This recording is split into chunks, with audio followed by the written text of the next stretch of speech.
Hello and welcome to the Explosion Network's Doctor Who Aftershow, Fish Fingers and Custard. My name is Dylan Blight. Joining me on this very last and special episode of this season, Ashley Hobley.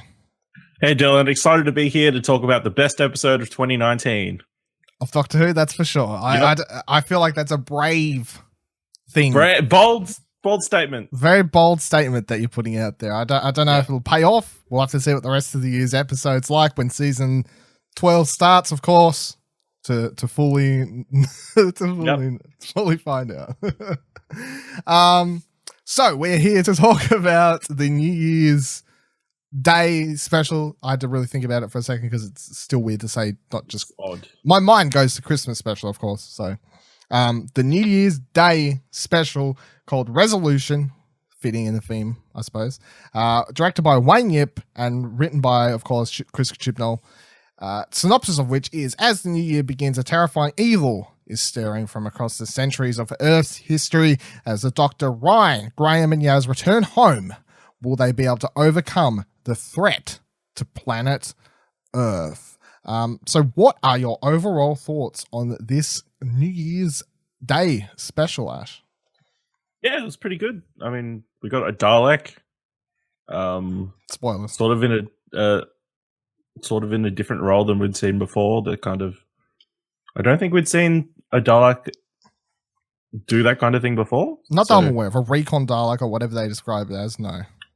No, yeah. So it's a bit of an interesting take, I guess. But then we got the Ryan's dad stuff, which was probably the best stuff of the episode. So yeah, did you feel like that was weird to chuck in to the special, considering how big of a part it was of the actual series? No, it was either that or we wait till 2020. That's true. We see him. Yeah, I guess that's true. I guess that is true. The other thing I want to ask, why was everyone wearing scarves at the start of this episode? The Doctor had one on. Graham had one on. Is it cold inside the TARDIS? It's cold. No, it's cold in New Year's Day in the Northern Hemisphere. They were in space. They had the scarves on. I was like, why are we all wearing these scarves? Okay. Just because they were honoring the previous Doctor that they'd never seen before. Yeah. I'll allow it. I thought it was really good. I thought the Dalek story was really interesting. It was a well filmed episode. You know, it looked good. Stuff with the dad was I thought the stuff with the dad was good, but not as good as it could have been if it was tackled throughout a couple episodes spread out a bit longer in like the series, you know? Yeah. Like it was very fast from it goes from fuck you dad, I'm never like you're an asshole, to the end of the episode where it's I love you all of a sudden. Like Graham had an entire season to get to I love you, you know, but his dad only takes one New Year's Day special. Yeah, well, that's the power of the new year. Apparently so, yeah. That was my only real big problem, was it just was a little bit too fair. That's a fair criticism. Too rushed, yeah. And the only other problem I had, and this isn't nothing to do with the episode in particular, it was the fact that I do feel like if the episode had leaked or whatever happened and they hadn't had to spoil, if I hadn't had it spoiled, and by spoiled I mean they put out the trailer because the episode leaked ahead of time and confirmed that it was actually going to be a Dalek, even though of course was already theorizing about it being a Dalek and all these sorts of things. I feel like the start of the episode would have been much more interesting when you wasn't exactly sure if it was a Dalek or what kind of species it was, because while it's creeping around, hanging on the wall, doing all these weird stuff, even when it's taking over that girl Lynn later in the episode and stuff like that, it would have been like, oh, this is creepy. Like, what is it? Is it a Dalek? Because if they hadn't spoiled it, because I'd been theorizing, I still would have been like, is it a Dalek? I'm not sure. Like, it doesn't seem like a Dalek. But yeah, so it would have come a much bigger surprise when the Doctor finally says it's a Dalek. That would have been like a much bigger gravitas moment, I suppose. Yeah.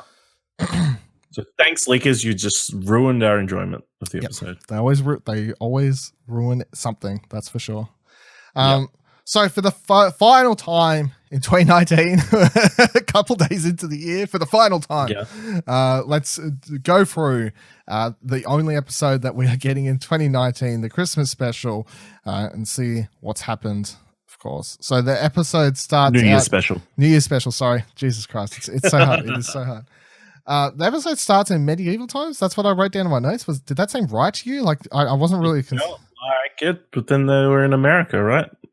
I guess, yeah, I'm not sure. And then another person's house somehow ended up in like Vanuatu or something.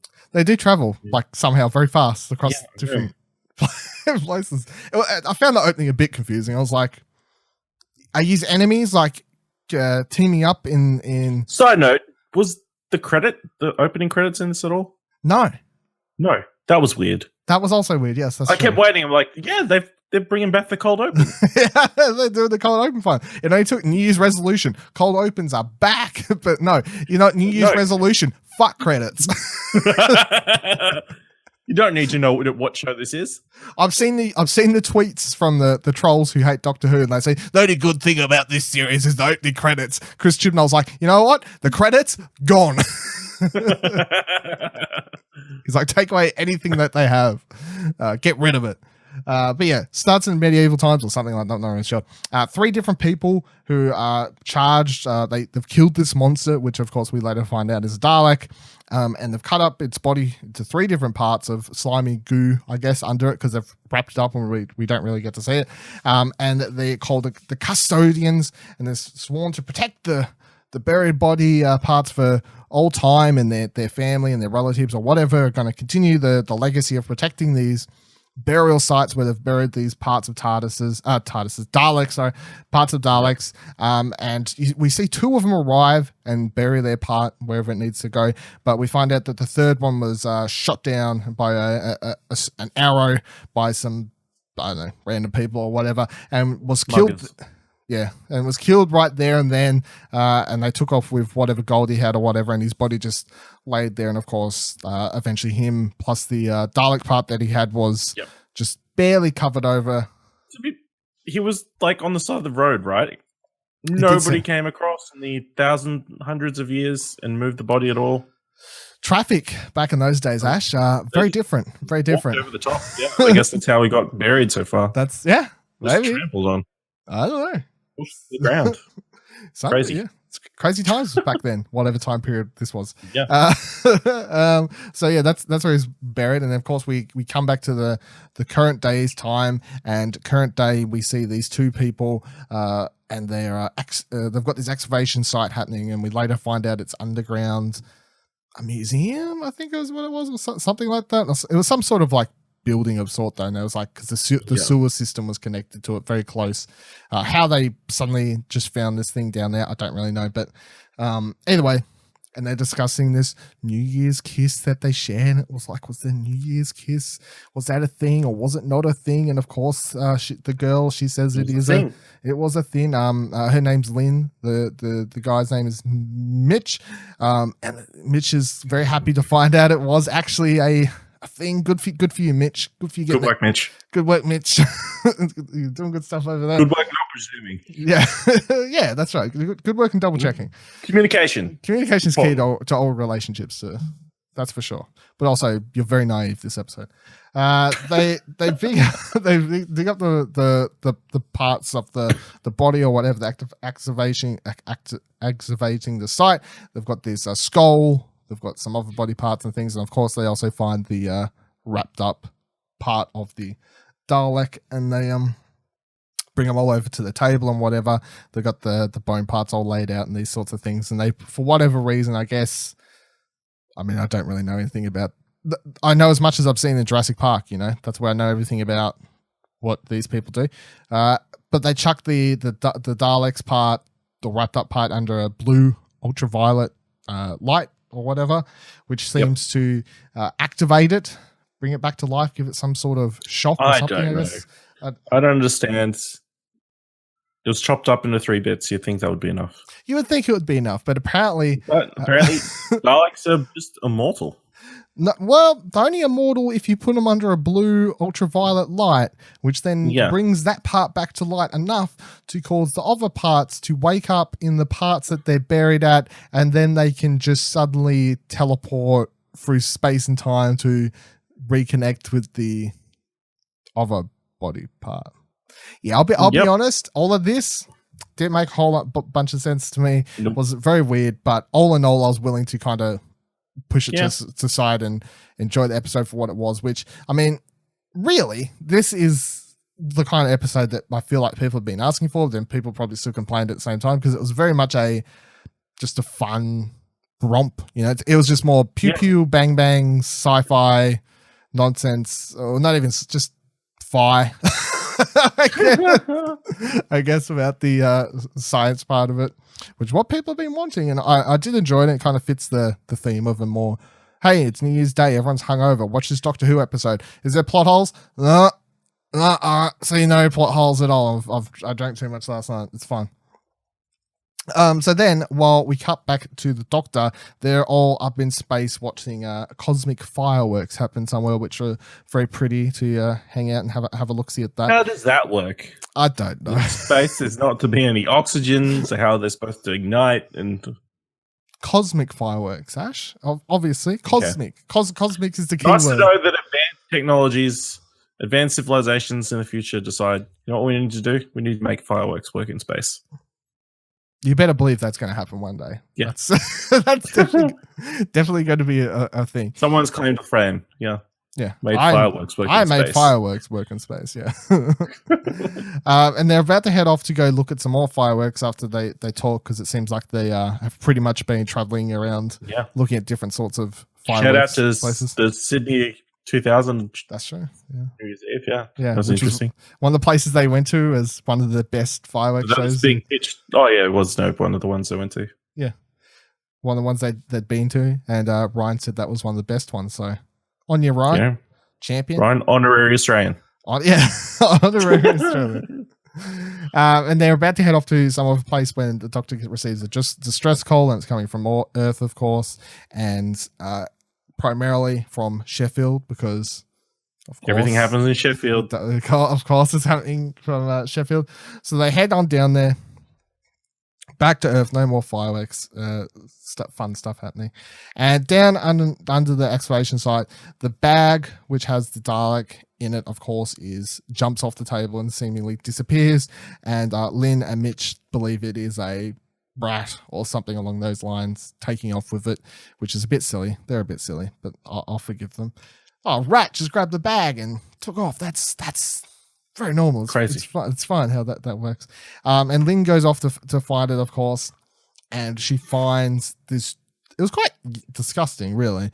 The Dalek is alien-esque, I guess. Alien gooey looking mess just kind of attached to this wall, looking very disgusting.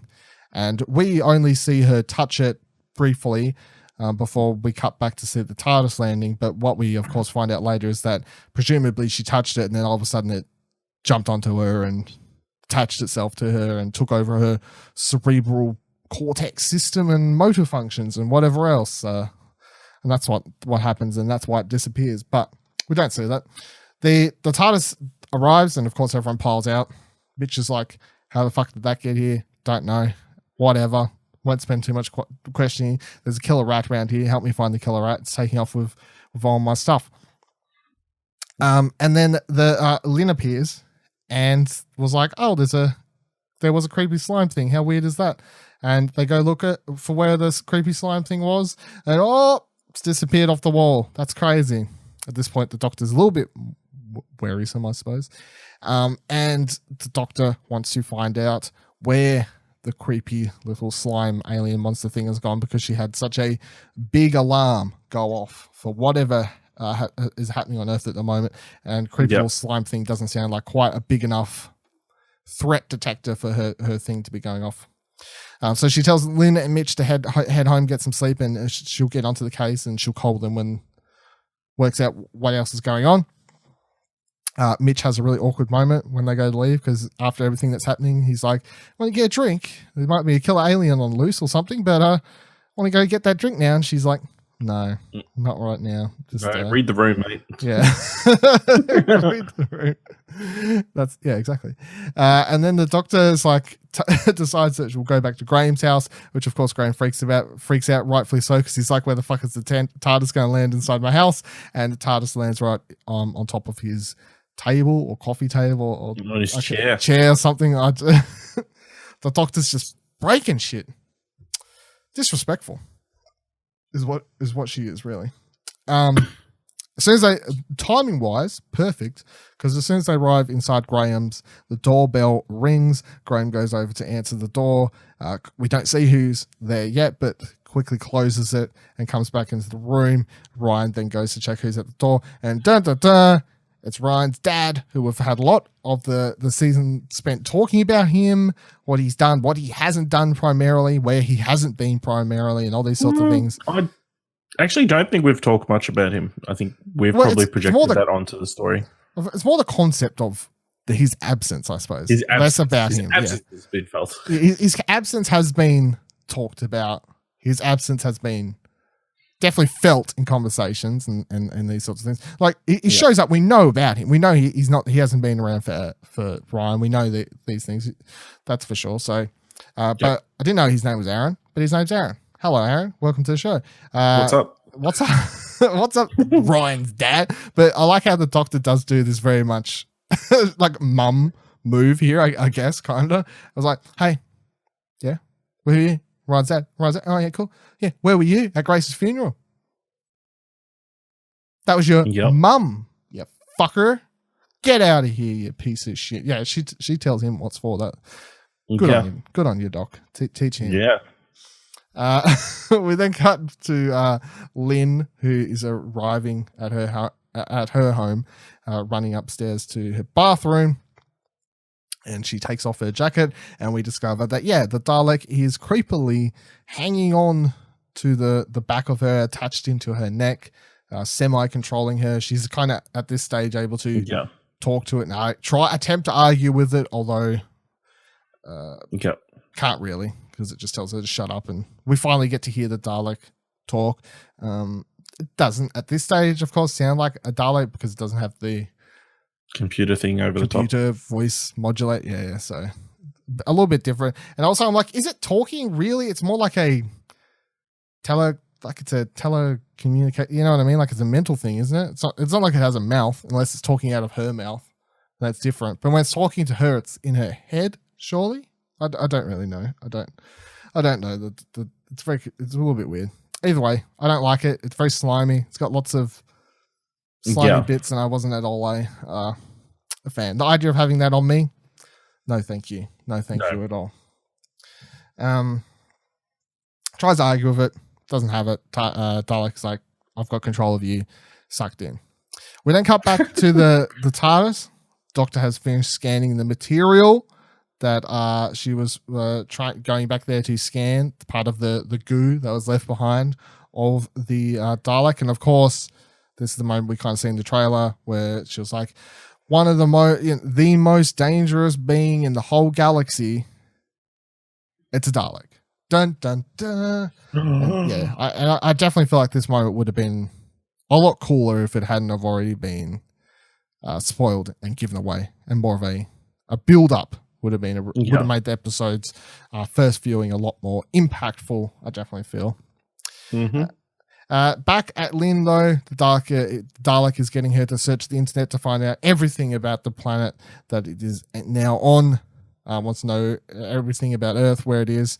And I'm like, you died here. Shouldn't you know what planet you fucking died horribly on? Yeah, how many times have the Daleks come to Earth? At this stage? It's like, there must have been said here, like, obviously medieval. I feel like they've been, through history, the Daleks have been here. They have. I don't know. In the present. Yeah, I can think of episodes obviously where it's like the 50s or like even like 1800s. I feel like there was one. I feel like there was, but that's what I'm saying. It's very confusing because I'm not exactly sure when the prequel part of this episode is taking place, like how early that is, and because then you can kind of be like, well, this Dalek was sent down then, so it wouldn't know, of course, all the other Daleks who tried to invade Earth since then. So I guess I choose to believe it, because they specifically never give you a time period for that opening segment either. You know what I mean? They never say 17s, 60s, you know, something like that, just so they can never accidentally fuck up the placement of it, I guess, and where this Dalek is from.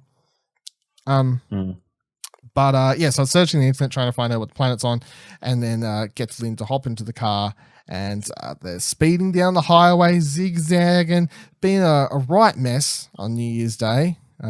Too drunk to be on the road, that's for sure, and that's why a police officer tries to pull old Lynn over, and she does stop, and the Dalek takes out the police officer, of course, although the police officer was being very weird about it. I feel like, you know, she's like, I'm a Dalek, you're an enemy of the Dalek. How do you spell that, love? Like, how do they not know who the Daleks are at this point? You'd think, surely, but I don't know. Didn't like a gazillion come out of that box thing in like the end of the Tenants? First season? Yeah, I don't know. I don't know. They're men in blacking it. I mean, I guess it's a lot of freaking people. It's like the freaking Cybermen at the end of the first season with Capaldi. Oh, Capaldi? Oh, yeah. Surely, but at this point, you know who these people are. Naive. Too much time spending. Too much time spent just watching Netflix and stuff, which is a joke that they, of course, have later in the episode. But the Dalek does take out the male cop, and then we see a female one just do nothing but scream, apparently, which that was another wead moment. Yeah, like, that's the normal police action. Shoot it. If this was an American, shoot it. Like, dead. You know, dead. That would have been like, the car would have exploded with the amount of bullets that put it into it. Yeah, exactly. This fucking Doctor Who though, damn it's Sheffield cops or whatever we got going come down here. Oh, my mate's just got chucked out of the window somehow, and that's perfectly fine. I'll just get out of the car. I will get out of the car to scream. I could have screamed in the car and then proceeded to get out and shoot it, whatever order you want to do it in. But I will get out of the car just to scream, and then she would have had to walk all the way up. I'm like, fuck. Do they have guns? Just taser it. Anything's better than just screaming, surely. Jesus. Okay. Like, I understand it had tentacles coming off it. It was very weird. Yeah. Taser it, pepper spray that motherfucker, shoot it if you got a gun. Do your job. Don't just scream at it, please, dear Lord. But that's what happens, and of course, Lynn then steals the police officer's clothes and car and takes off. What was she doing then?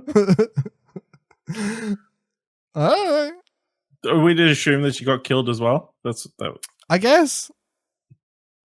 I guess. It's so weird. A lot of people die this episode, I feel. That's another thing. I know, yeah. A lot of people die in this episode. Unless they're going to be like, nah, Dalek wasn't strong enough. It shot them. It fucking shot them. A lot of people die in this episode. So it takes off once again in police car. And then we cut to Aaron and Ryan, who are sitting in a coffee shop down the road from Graham's house, is what we got told. And Aaron's trying to sell the person behind the counter a microwave / oven that's in one thing that's the size of a microwave or something. That's a bad salesmanship job. I mean, he was bad at a microwave somebody in a restaurant like in the middle of the eating hours. I don't know, that's weird. It was very weird. Like, at first when he started talking, I'm like, oh, is that what his dad is? Like a slimy, like secondhand, reseller. He's, that kind of sleazy character. But then he explains it as what, like it's a legit job he's got or something, where he's just trying to work for this place to sell these fucking microwave oven things, or he's like, these are legit. It's a legit thing. Well, I do like how this entire time, because whenever he's trying to sell it to this dude behind the counter, you just see Ryan in the background the entire time, just like, yep, fuck this shit. Like, listening to my dad, he's like, do you want to come out for coffee, son? I haven't spoke to you in about 10 years. All right, Dad, yeah, no problem.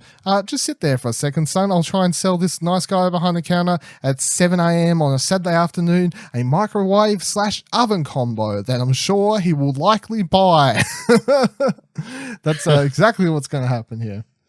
But So eventually, Aaron joins Ryan and sits down, and Ryan ends up telling his dad's tells his dad off for basically trying to talk to him like he's he's just re-entered his life and everything's fine, and because his dad at this point hasn't made any attempt to apologize or anything like that. It's just like, hey, I'm here, I'm selling microwave ovens. What of it? Are we good? And Ryan's like, no, we are not very good at all. And shocking.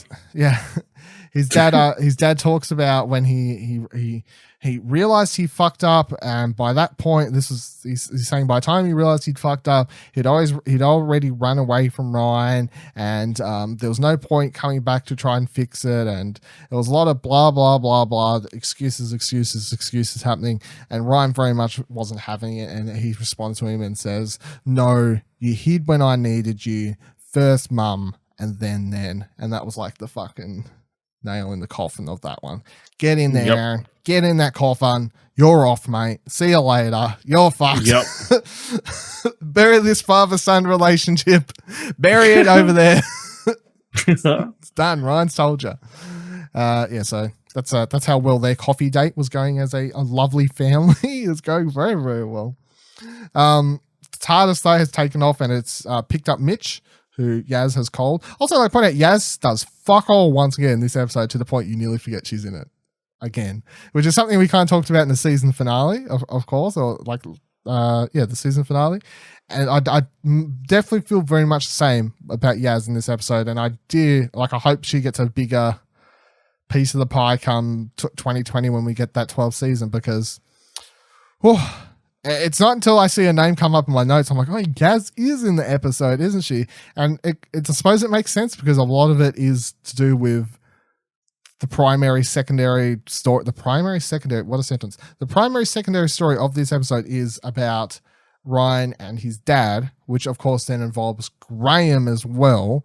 And then the villain is the Dalek, which is mostly about the Doctor. So Yaz is just, once again, like, just get over there, Yaz. Yeah, just stand in the background. You do some. I mean, she could have been working, and then she could have stopped the Dalek. Yeah, she could have called up her from what we know with her police relationship, those people don't take it very serious. So I suppose she probably couldn't help that much. So they pick up. Do you reckon she even have a job at this point? I suppose the time travel thing, like, we're just assuming that they're coming back in time, is what I'm assuming. They never really covered it, I guess, because we've seen her come back. We saw that one episode she came back, talked to her family and whatever, and they weren't like, oh, you've been missing for weeks. They were like, oh, hey. So I'm just assuming she's still coming back in time to do her job. Raise any questions, I guess. You kind of have to assume these things at some points. But yeah, she's rang Mitch, got in contact with him. The TARDIS has then picked him up, and of course he comes inside, does the whole, it's much bigger on the inside, blah, blah, blah, blah. And then Mitch begins explaining the story of the custodians that we heard at the start of the episode, of course. And then the Doctor finally realizes that Lynn may be being controlled by the Dalek, and they head off trying to track her down, because Mitch points out that she always is one of those people who has their phone on her, responds super fast, blah, blah, blah, and they haven't been able to get in contact with her. So they're like, dun, dun, dun, she may be in trouble. Better go find her. Aaron and Ryan arrive at Graham's at this point, and Ryan walks in just in time before as they're kind of getting ready to take off here, and starts putting down all the stuff he's got and whatever else. And the Doctor explains what it is, and that's a Dalek, and it is in fact a recon Dalek, which was sent up. Well, I mean, it's a recon. It makes sense from the name. It's sent ahead before the army of Daleks would have come in, of course. And the recon Daleks mission is going to be to find some way to contact its army of the Daleks, of course, to come take down Earth. And it was the first of its kind. The recon Daleks were the first of its kind to ever leave Scaris. There you go. That was, I believe, the lore dump we got there. Lynn then arrives at I wasn't quite sure what this building was. I feel like I missed it. Was confused. But some sort of place that was holding alien weaponry or something along those lines is what I kind of got from it. It was very fast. I feel it was like, hey, it's a place. Yeah. It's got buildings. It's got security guards, alien weapons. It knows that there's weapons here at once. That's why we're here. I'm like, whatever. Good enough for me. I'm not rewinding to find out what it is. So I don't think it's that important. Begins knocking out people or killing them, however we want to look at it, of course. Gets in there, but then the Doctor hacks into it or something along those lines, I guess, with a microphone inside the TARDIS and begins talking to it. And the Dalek, at which at this point has begun loaded up the car. It's got full of weapons, attempts to get rid of the Doctor, out of its head, I guess. Like, stop talking to me and whatever else. The Lynn's trying to fight it off at this point. We can tell these sorts of things. But the Doctor gets enough on it to begin tracking it or attempt to find it. But the Dalek, pretty smart Dalek, as it's driving around in the police car, is shooting out all of the traffic cameras, so they can't like track the car's exact position because they're tracking it. Freaking smart is this Dalek to figure out that there's traffic cameras all around the city of London. How impressive was that Google search? I was about to say that Google search gave it a lot of information, including the location of top secret alien weapons. Yeah, which is you can find on Google very easily. Ash, okay, very easy. I'll have you know, very very easy. This next part I thought was interesting and important to Doctor Who lore and where we're at. But the Doctor tries ringing Kate from Unit, which of course was a huge part of Capaldi's at Arrow, and she gets a horrible secretary type woman on the phone, I guess, like answers the phone. Oh, hello, where can I put your phone call through to, that kind of horrible person. And she just explains that Unit was shut down because a bunch of different places pulled funding from it or something along those lines, which I felt like was a very semi-political comment on... It was a commentary on Brexit. Yeah. Yeah, all the other European places that were funding Unit pulled out when they announced they were going to leave the European Union. So Brexit fucked up Unit, which made aliens invade. It's very. I hope we get an episode with Kate in the next season, just to see what she's. Well, it's even more interesting now if they're going to play this whole line of Brexit fucked Unit. Then, like, what's she doing? What if we have the alien squid thingies? The can shapeshift. Oh, yeah, I can't remember. I'm sorry. But yeah, because if they don't have the box anymore that's being held by Unit anymore, why are they? That's a good point. Yeah, that's a good point. There's many questions. So many questions. They've opened up a big can of worms with this whole Unit shutdown thing. I completely forgot about that. Actually, the 50th special. Yeah. Dun dun dun. Yeah, I don't know. But anyway, Unit shut down, so they're fucked. Doctor's like, we're on our own. Everyone's like, cool, thanks, Doc.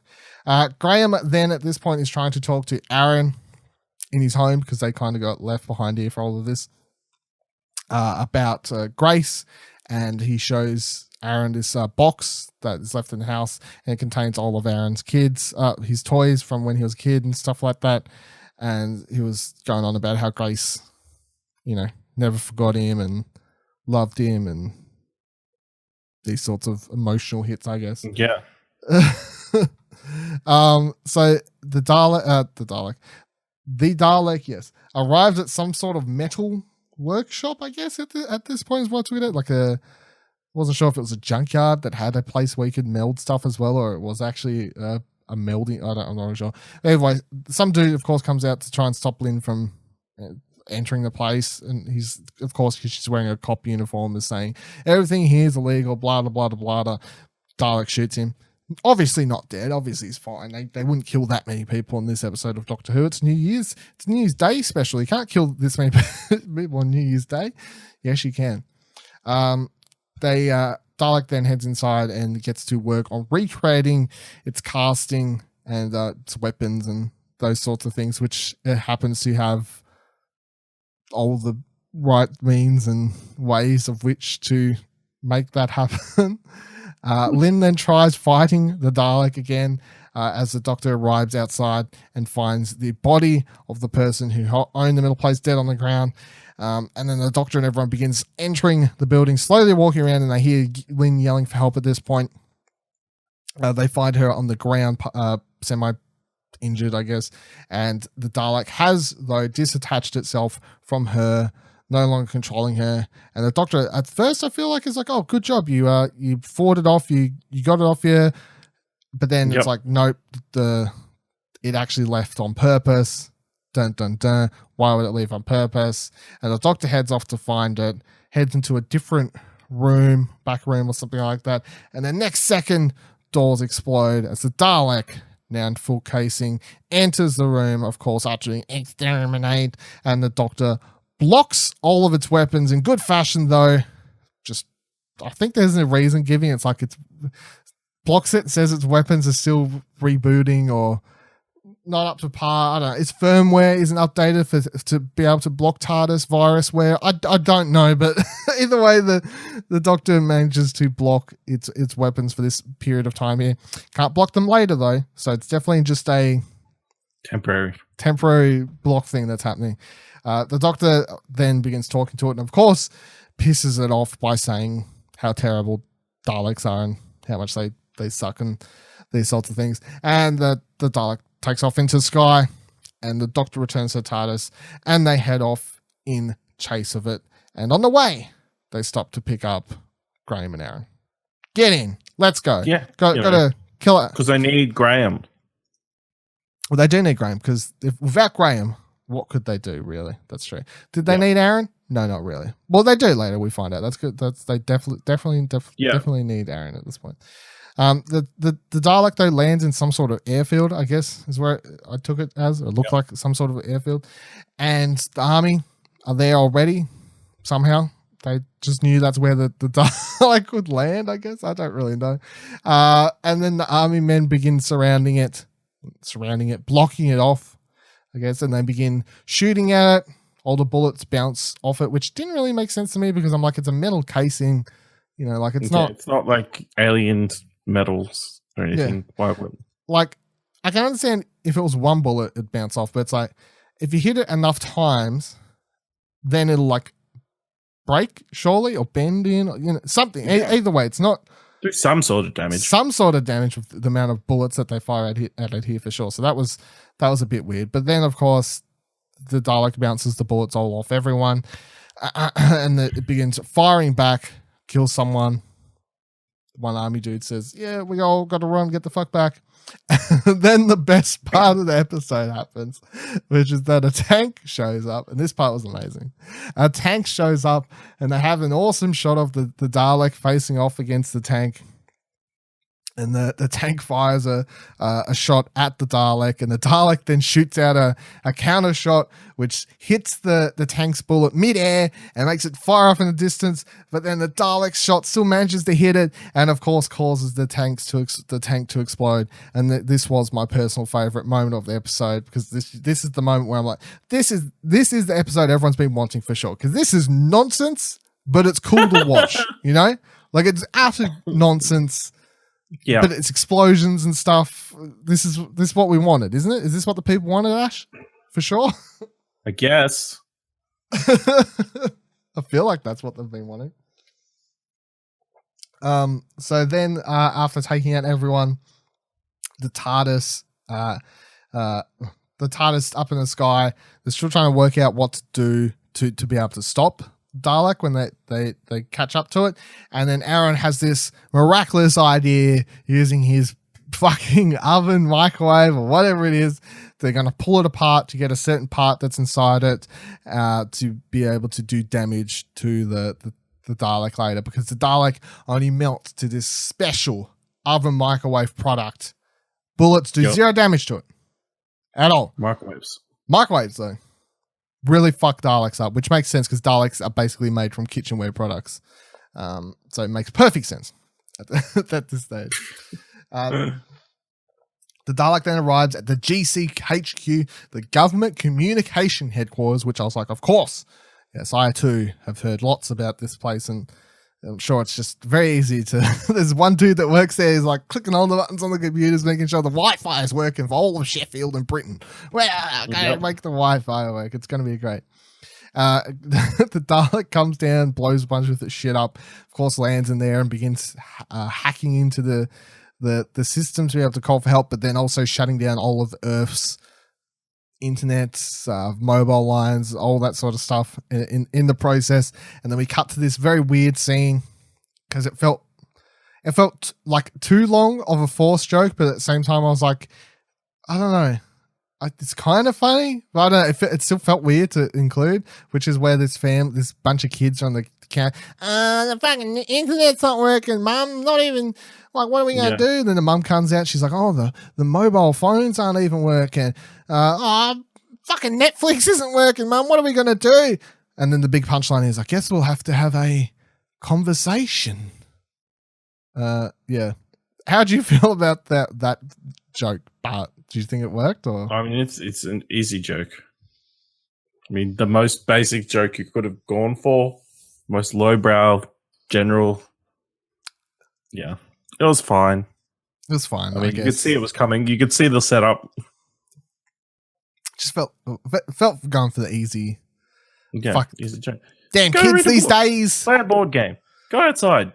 I'm like, fucking half the people watching this show right now, watching it through BBC iView or ABC iView, don't make jokes about like, stop watching Netflix, get outside, read a book, you fucks. Like, you're watching a TV show.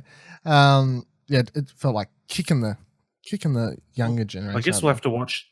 They should have just had them turn on the TV because the TV would have worked. It's like, oh no, we'll have to watch the BBC. yeah, that would have been, I don't know, maybe that was even worse of a joke, I guess. No, that would have been great. The Doctor then arrives and begins threatening the Dalek, saying, I'll give you one more chance to leave Earth and fuck off. But I'm like, why would you let it leave? That's putting other places. Why would you do that? Putting other planets at risk. Come on, Doctor. You're not really going to give it a chance, are you? But she's the Doctor who doesn't kill, so that kind of makes... I guess. But I feel like I don't know. Just then she does at the end. Yeah, exactly. So, yeah. It's like she turns around and asks everyone, I've given one last chance, have I? Yep, cool. You got it on one last chance. And then she begins running down one side of the room and everyone kind of sneaks off to the side. The Dalek's shooting it like, fucking come here, Doctor, exterminate. And she does a wicked ass slide along the ground. Was like, yeah, look at me. Bloody action hero mate over here. And then this is another thing. I do like this part of the episode because it's something I've always thought about with the Daleks. I'm like, if you just dodge a couple bullets, you're like, once you get close to it, what's it do? And the answer is it can't do nothing because it has one fucking gun on it. It's a ranged weapon. It's a ranged weapon right in front of you. It's no melee. As soon as you get behind it or beside it, it's like it can't hit you with it. Can't do nothing. Like what? It can try and run away from you at that point, I guess, but it can't really do anything.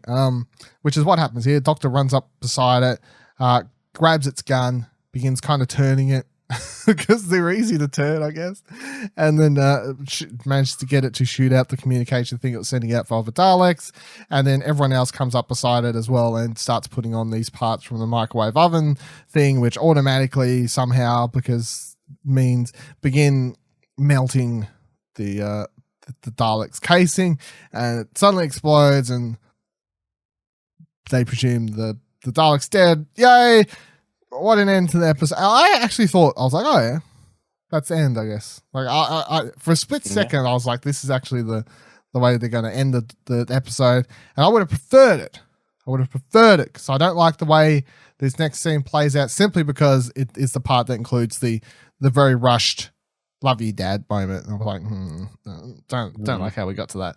But the Dalek has escaped its casing. Once again, it's now grabbed onto Aaron, and it's asking the Doctor to take it to the Daleks' fleet. And Yaz gets her second line of the whole episode here, where she says, no, don't let it happen. And then back to Ryan. Back to Ryan. Yaz. Yeah, sorry, Yaz. We like you, but just saying. Brian says, no, Be more vocal. Can't let it. More Yeah. vocal. Yeah, yell out more, yes, dude. Just bring a little more to the conversation. And the doctor agrees and says, yeah, all right, Dalek, I'll take you to the fleet. So they head out into space, and the doctor opens the front doors while they're out there, and what they see is a sun going supernova, and it begins sucking the Dalek out, kind of, but of course the Dalek is hanging on very strongly to the back of its back and its neck and whatever the fuck else it's got its hands on, I guess, down there. Wink, wink, nudge, nudge. And the Dalek won't give up, dragging Aaron. The force is getting stronger. Everyone else is having to grab on at this point, and Aaron's now at the point where he's kind of hanging on just from the inside of the door to the TARDIS, barely hanging on. But of course, Ryan runs down there, says the magic words to his dad, "Dad, I love you," and then they manage to get the Dalek off its back, and it falls into the sun and dies horribly, I guess. And they close the door, and everyone hugs, and everyone's happy, and hurrah, hurrah, hurrah. And yeah, I would have much preferred the episode just to end the way it did before, with them just kind of hinting at, hey, we'll do more with Aaron later, because this felt like, hey, he's now suddenly near death, and Ryan's just rushed to see the end of his thing with his dad through to this moment where it's like, oh, we're best pals now. I'm like, nah. Don't like it. I think it's a bit unrealistic. I think the father would have been pulled out by the supernova as well. I think the Dalek would have had more chance of holding on to him than him holding on to staying in the ship. Probably true. Yeah. In fact, it would have been like, just kill them both. Yeah, that would have been kill them both. A somber moment, but you know. Then you have next Ryan season. would have moved on. Yeah. Your next season you have Ryan dealing with his dad and his feelings with his dad, with Graham and whatever else. But he they do it that way. I guess they do it that way. It's a lot darker. It's a lot darker take on where the show definitely went with it. But that's why I'm not writing it. And Chris Chibnall's over here doing these New Year's Day specials. It's a family show. Yeah, is it though? Come on, really? If that's really what we want to call it, a family show. So then Aaron's saved. They're all hugging. Everything's great. Of course, they go back down to Earth. They're like, hey, I know Aaron, I know like Ryan's just forgave you, and we're still not 100% sure what you do for a job. Was that actually your job, the microwave thing, or was that some kind of bullshit? We're not actually sure. But you just encountered the most dangerous alien species alive. Do you want to come on trips through space? And Aaron rightfully says, no, don't want to do that at all. That sounds horrible. Don't get me near that. But everyone, of course, piles back into the TARDIS. You got Lynn and what the fuck was his name? Mitch was what it was, wasn't it? Thank you. Sure. It's Mitch for the last time I mentioned on this episode, that's for sure. Mitch, They have the shot where, of course, they're holding hands and they watch the TARDIS take off as the Doctor gets back into it and says, "We're going to go everywhere," which I didn't really like as the final line for this episode either. So only because it was too similar to the season finale line, which I can't remember off the top of my head, but it was another thing where the Doctor gets in and was like, "There's a wide range of space and place," very similar ending, I felt. And they'd already used the note in the season finale, and then they used a very similar note and line from the Doctor to close the special. To reiterate. Yeah, I'm like, can't you wait a year before you do the exact same fucking line again? And then I watched through all the credits because I was like, maybe there'll be something at the end, a little bit of a tease or something like that. Because one of my other problems I had with this episode, and it's nothing really to do with the episode itself, and more of something I not built up within myself, but kind of had hopes they would do, which is tease a villain or a story element for the coming season or something along those lines, which of course it doesn't do. And then I was wondering, maybe there'll be like a 5-second tease at the end of the credits or something. Maybe a 5-second tease about that timeless child thing. I don't know. Anything like that, just to kind of hint where we could be going in the future. But we get nothing. The credits just end with the words coming up, "The Doctor will return." Not the Doctor will return in 2020 or just the Doctor will be back at some point. Yeah. And so a very long year's wait begins ahead of us. So before we get into our closing thoughts, though, on all of that is, what are you going to rate the villain for the New Year's Day special, Ash? The Recon Dalek. Let's give it an 8. Yeah? Yeah. Pretty solid, pretty menacing. Was a real thorn in their side, but then went out like a, could have held on more. Went out like a biscuit, that's for sure. Yeah. I'll give it an 8 too. I mean, it's a Dalek. It was better than some Daleks, that's for sure. I felt like smart enough and all, it was scary at the start. And I definitely feel like if you didn't know it was going to be a Dalek, it would have been that start to see where it goes from start to the finish would have been a lot scarier. So yeah, let's lock in an 8. Best villain of the of the season, a Dalek. Yep. There you go. It's probably true. So you got any closing thoughts on this week's episode, or closing thoughts on the season as a whole, or anything coming up, since we have like a fucking year to wait before we get anything else? I'm just really happy that my guess the rumor that I heard didn't come true. Oh, that Graham was going to die? Yeah. I'm glad my rumor that I was talking about did come true, and I just hope that I would have much rather to have found out watching the episode instead of ahead of time. That would have been nicer. But yeah, I mean, that's it. We got a year to wait after that. I feel like as a special, it was good. Like we definitely have a lot worse Christmas specials for sure.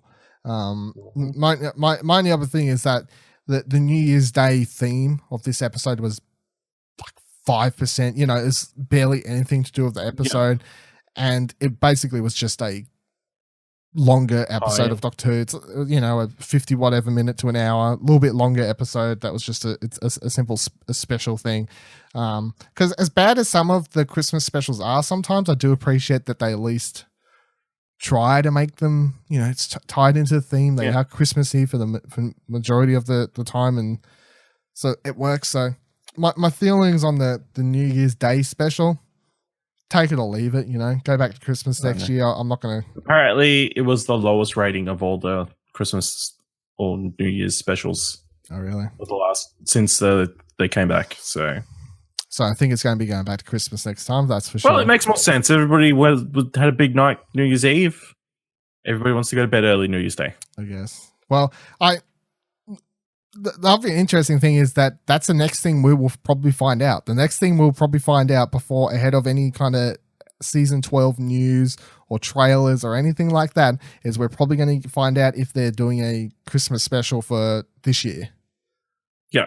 That's the only thing, because we're saying this is the final episode of 2019. That we know of. Yeah. They could be back for one more episode this year, and it would be if they cave and go back to Christmas. If they cave and go back to a Christmas special, which I feel like Chibnall was so against, apparently, that it wouldn't be. But if it's like, if the studio's like BBC's like, look at these numbers, you're doing a fucking Christmas special this year.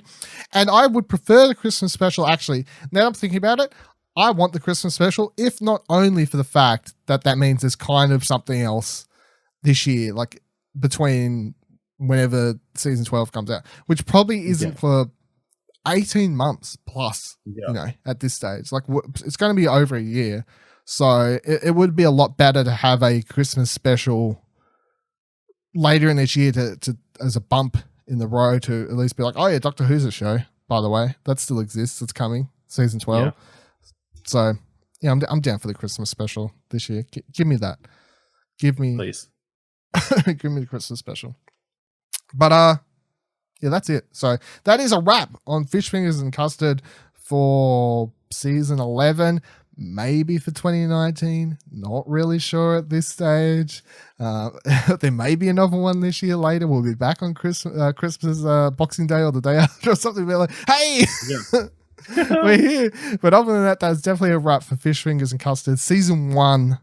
Our talk about the 11th season of Doctor Who. Thank you for joining us for each and every episode and this episode of Fish Fingers and Custard. You can find us recording the show live on Twitch when we record it live on Twitch, twitch.tv/Explosion Network. And then you can find it on the YouTube services, youtube.com/Explosion Network, of course. You can find the show on Apple Podcasts, Spotify, other podcasting services, or you can find it through all those means, whatever else, explosionnetwork.com, along with all our other great content, including all the after shows, which the next after show we have coming up would probably be Game of Thrones, I guess. South of King's Landing is probably the next one that's coming up.